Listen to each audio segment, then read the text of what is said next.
Hey there, welcome to a video tip number 4 on how to have more effective sales conversations. And this particular video is going to talk about how we need to really question our prospects' limiting beliefs.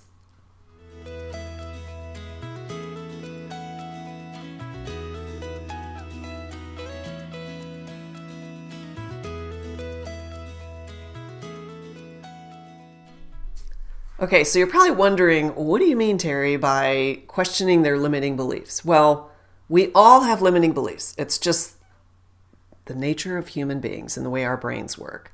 It's just basically thoughts we keep thinking that we agree with, and either the thoughts work for us or they don't. So when we have a limiting belief, it's basically a thought that isn't working for us. Now, obviously, when you have a prospect on the phone with you or having a consult call, they are not being successful in an area of life that you are a specialist and an expert in helping them fix. That's why you're in that conversation, right? They need help and you are the help provider. So the goal is in that conversation is to uncover how and why they're having that struggle to the point where you can actually make an offer, where they know that you are the person who has the right solution for them, right? So remember, it's all about the perception that they have that you're helping them get to on these calls. And one of the ways that is really, it's something you have to practice. And to this day, I still work on it. Sometimes it happens really easily based on my probing questions. And sometimes it's really hard for me to get to if I'm not doing all 5 of these tips correctly or completely, really. And so when you're in the conversation and you're asking the probing questions, and if you're really diving deep and you're having them expand on what they say, because in their mind, they've kind of already made up their mind about what the problem is, why they're talking to you. They know it's not working, and they're hoping that you'll provide a solution, whether it's a solution on the phone, during the actual call, or if it's a solution by a product or service or program that you offer. And so they kind of are coming in with all their preconceived thinking around that, just like you can come in with a lot of your preconceived thinking and expectations, which is why in tip 1, it's so important to have a very neutral Switzerland intention set around service and clarity when you go into a conversation.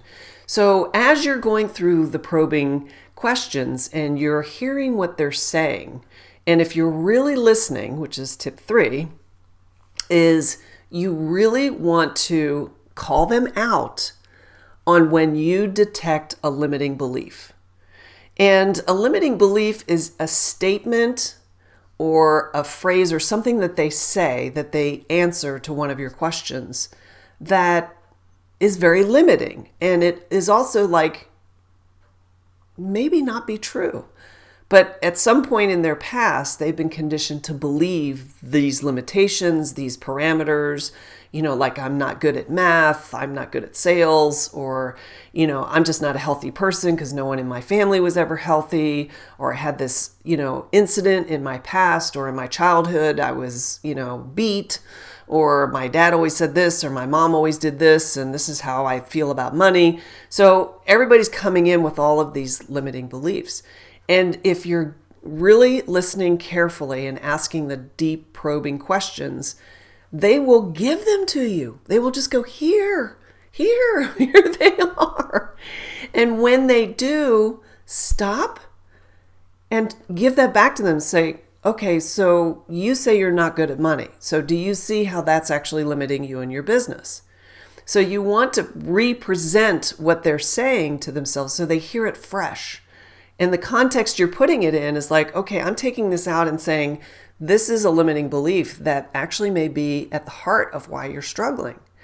And so when you do this, they get the perception that you really understand them better than anybody else because you're able to actually call them out on their limiting beliefs. Now, here's a really, really important thing. And this is why I say question limiting beliefs, because it may be something that they're so anchored in that you could risk polarizing them and upsetting them to the point where they're triggered and then they totally shut down and then there's no opportunity for you to help them.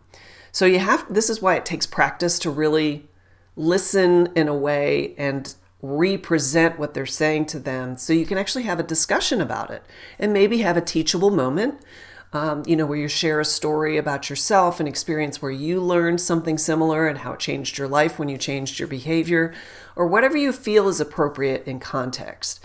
Because most of us, well, all of us, not most of us, but we are very anchored by our limiting beliefs, by all our beliefs, the ones that limit us and the ones that propel us.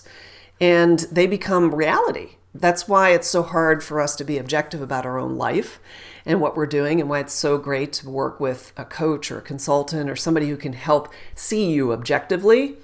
And so when you're able to question your prospects' limiting beliefs, you get to have that much richer of a conversation and really provide help and service and clarity to them.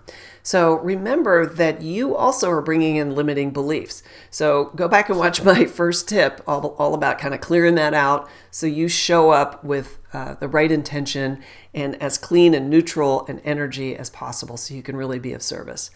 All right, so hopefully that was a helpful tip.